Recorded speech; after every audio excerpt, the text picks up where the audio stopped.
गुजराती लोग बैठे हैं, गुजरात का उदाहरण देती हूँ। रानी नायिका देवी 12वीं शताब्दी में मोहम्मद गौरी को पता चलता है कि पाटन के राजा की डेथ हो जाती है, तो मोहम्मद गौरी आबू की घाटी पर अपनी सेना लेके आता है और अपने सैनिक, अपना जो दूत है उसको बोलता है, क्योंकि इन लोगों में तो महिलाओं को कमजोरी माना गया है, हमारे धर्म में नारी शक्ति कहा गया है, इनमें क्या कहा गया है कि महिला जो है वो क्या है, खेती है, उसको जितना मर्जी उतना जोतो और वो मात्र बच्चा करने की मशीन है, और आपके जो अंदर की काम तृष्णा है उसकी पूर्ति मात्र उपभोग की वस्तु महिला है, ऐसा इनमें कहा गया है। तो ये बाबर, औरंगजेब, खिलजी की औलादों को भी, मोहम्मद गौरी की औलादों को भी यही लगता था कि ये आर्य भूमि की आर्य वीरा भी एक तुच्छ नारी तो है, उपभोग की वस्तु तो है। तो उसके दूत को भेजा, दूत गया रानी नायिका देवी के पास, जो हमारी पाटन की रानी,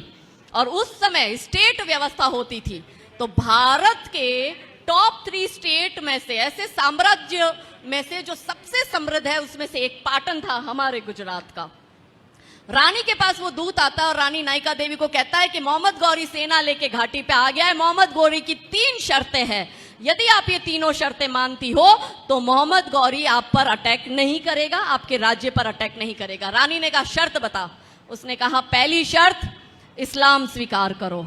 दूसरी शर्त मोहम्मद गौरी से निकाह करो, और तीसरी शर्त आपके पाटन का जितना भी धन धान्य है वो सब मोहम्मद गौरी को सौंप दो। रानी ने कहा, रानी बड़ी होशियार हो, बचपन से ट्रेंड हुए होते हैं, अब की तरह थोड़ी है, अभी हम सिर्फ नाम में हैशटैग महिला शक्ति है, एक्चुअली में हम सबसे कमजोर समाज है।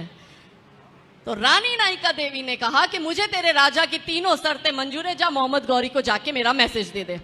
रानी ने बुलाया अपने सेनापति को और कहा चल मुझे बता कितने हाथी है, कितने घोड़ा है, कितने सैनिक अभी लड़ने को तैयार है, और आसपास कि कितने राजा अभी हमारे साथ जुड़कर युद्ध करने को तैयार है, क्योंकि उस समय भी MOU होता था, संधिया होती थी कि किसी एक राजा पर अगर अटैक होता है तो आसपास के जिससे संधि हुई है वो उसी समय उस युद्ध में शामिल होगा। सेनापति कमजोर, वो डर गया, उसने रानी को कहा, हमने रानी लक्ष्मीबाई की कहानी तो सुनी कि रानी पीछे 1857 में अपना छोटा सा बच्चा बांधकर युद्ध लड़ने अंग्रेजों से गई, मगर रानी नायिका देवी तो 12वीं शताब्दी में छोटा सा उनका बच्चा। सेनापति ने कहा कि आप तो, आपका छोटा सा बच्चा, आप विधवा, आप क्या ही कर लोगी, और उसकी सेना देखो, आपकी सेना देखो, आप तो ये युद्ध लड़ना और जीत भी नहीं सकती।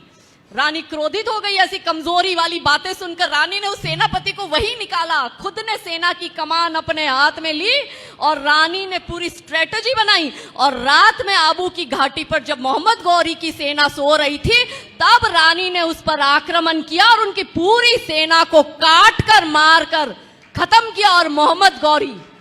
देखता है कि इसने तो मेरी पूरी सेना खत्म कर दी, तो वो अपनी जान बचाने के लिए मोहम्मद गौरी भागता है और रानी के पीछे अपना बच्चा बंधा हुआ होता है। रानी उसके पीछे जाती है और रानी देखती है कि वो मेरी पहुंच से थोड़ा दूर हो गया है, तो रानी के हाथ में जो बड़ी सी कटार थी, रानी ने वही मोहम्मद गौरी को पीछे से मारी, और मोहम्मद गौरी सीधा सिंध जाके रुका, और उसको पता चला कि ये रानी ने मुझे, जिस जगह रानी की कटार लगी है, इसने तो मुझे आजीवन नपुंसक बना के भेज दिया है। ऐसी थी हमारी योद्धा नारियां। हम इनकी गौरव गाथा सुनाते नहीं, बॉलीवुड वाले इन पे फिल्म बनाते नहीं, माता पिता सिखाते नहीं, स्कूल कैरिकुलम में तो बाबर से लेके औरंगजेब की पीढ़ियां रटवा दी जाती है, तो बच्चियों को रानी नायिका देवी का इतिहास बताएगा कौन? हमारी बच्चियां वो देखती है करीना खान को, फिर उसको वो शाहरुख, सलमान, सैफ अली खान ही तो पसंद आएगा। आपने, हमने अपनी बेटियों को यदि नायिका देवी की गौरव गाथा, यदि जीजा माता की गौरव गाथा सुनाई होती तो कोख से छत्रपति शिवाजी महाराज पैदा होते।